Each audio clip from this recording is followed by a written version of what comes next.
Welcome to part one of a two-part video series on using SharePoint for contract tracking.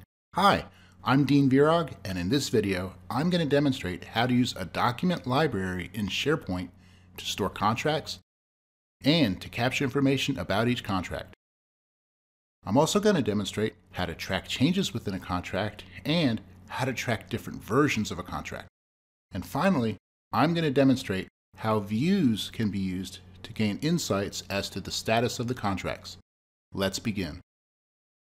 As you can see here, I already have a document library set up and named Contracts. In it, I've created several columns for collecting information about each contract. I'm collecting the name of the vendor, the contract status, the contract start and end date, the initial value of the contract, the available balance remaining on the contract, and the percentage of the value remaining on the contract.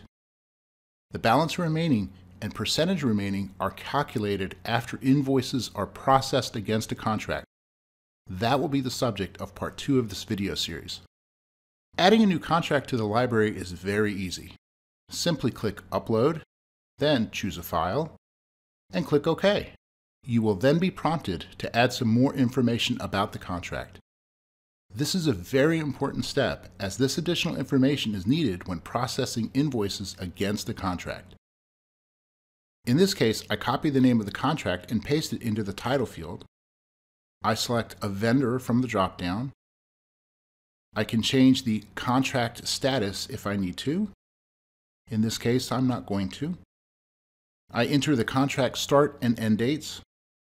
I enter the initial value of the contract and the available balance, which is the same as the initial value, as no invoices have been processed against this contract as of yet. Then I click Save to complete the contract upload process. Now let's take a look at how Track Changes works. In reviewing the contract, I see that there are a few changes that the vendor needs to make before I accept it. There's a line about where the services are rendered that needs to be removed. And I also want the vendor to add a title next to Contract 1 at the top of the page. So the vendor is going to make the changes and then email them to me. So the vendor has made the changes and sent me the updated document, which I've now downloaded onto my computer. So I can update the contract by re-uploading it into the library, replacing the existing file. Notice how the name of the updated contract is the same as the original version.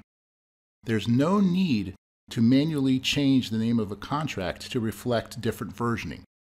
SharePoint takes care of version control automatically in the background, again, so there's no need to change the name of the file manually. I do have to re-enter the information about the contract and click Save to complete the upload process.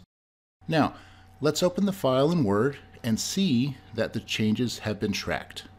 Everything looks good, so I'm going to accept all the changes and then save the document to complete the process.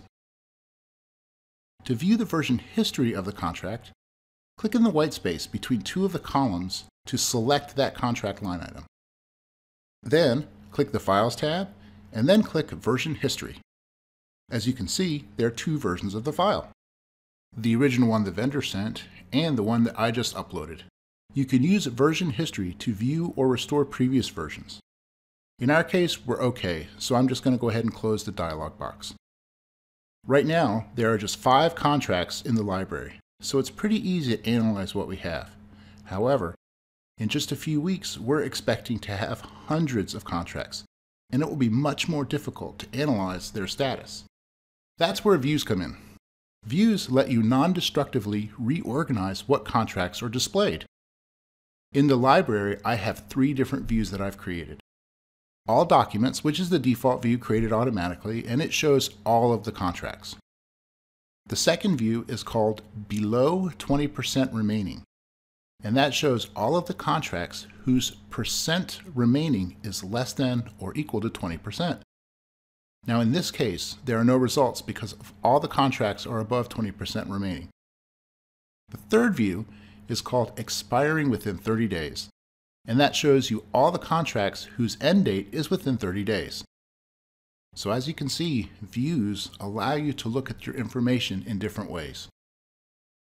SharePoint libraries are a perfect solution for storing and tracking your contracts.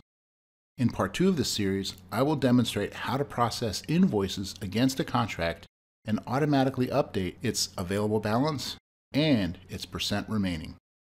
Thanks for watching.